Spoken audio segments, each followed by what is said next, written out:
I'm going to show you how to make a Facebook group for a pop-up and how you would kind of set up the pop-up. So again, when I make a pop-up on Facebook, I always make a new group for each one. So I'm going to go here to groups on the left side and push this blue create new group button. This is where you will make the title.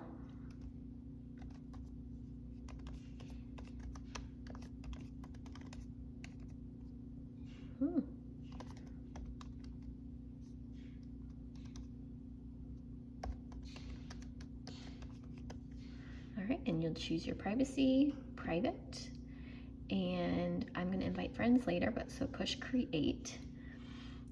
And then this is where you can go to change the photo. Click on this edit button, and you can choose from your photos you have saved. Push this blue invite button to invite people to the pop-up. And then I always make a post before I invite people, just so when they are invited, they know exactly why they're there. So you can write here, like, thank you for joining Lisa's Beautycounter Bash. I can't wait to share more about Beautycounter's mission and products on this date at this time. And I always include a photo. So I always post that here first. And when you are done typing and adding your picture, just push post. And that post will be there when everyone clicks their invite. So once you invite them and they accept the invite, they will all show right here. So once you have,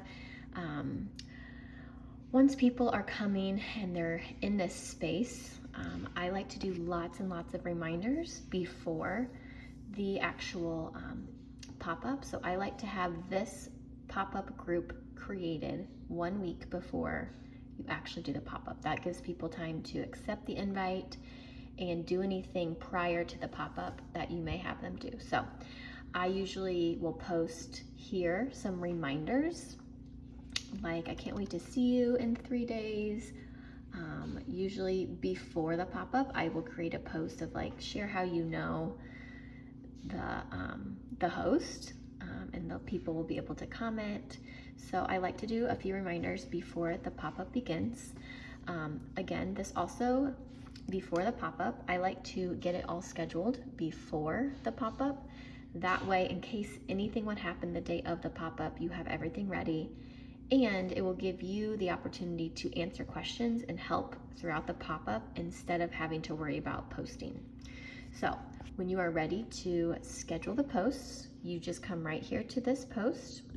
You can type out what you would like, or if you have another pop-up you are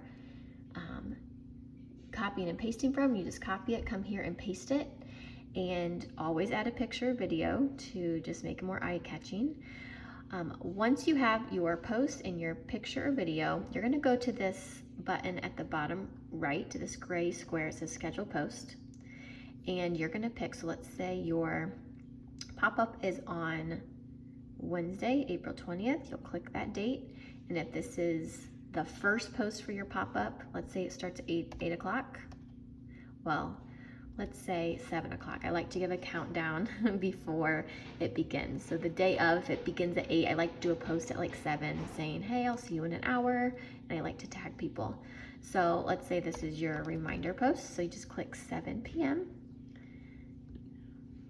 Let's see if it does that again. And once you have that chosen, you just push schedule. And it saves it, and on that day at that time, it will post here like magic. And so that is how you schedule all your posts. In a pop-up, I like to do all the posts 3 to 4 minutes apart. It kind of depends on who is in the group. So if it's newer people that haven't learned, or maybe they're not as familiar with Facebook, I would do 4 minutes between posts. If you do 3, you'll get done with it in about an hour. So if you do just stretch it out, 4 minutes between a post, it'll just be a little bit over an hour, which is pretty typical. I think that is it on how you set up a Facebook pop-up and schedule the posts. Yeah, I hope that was helpful.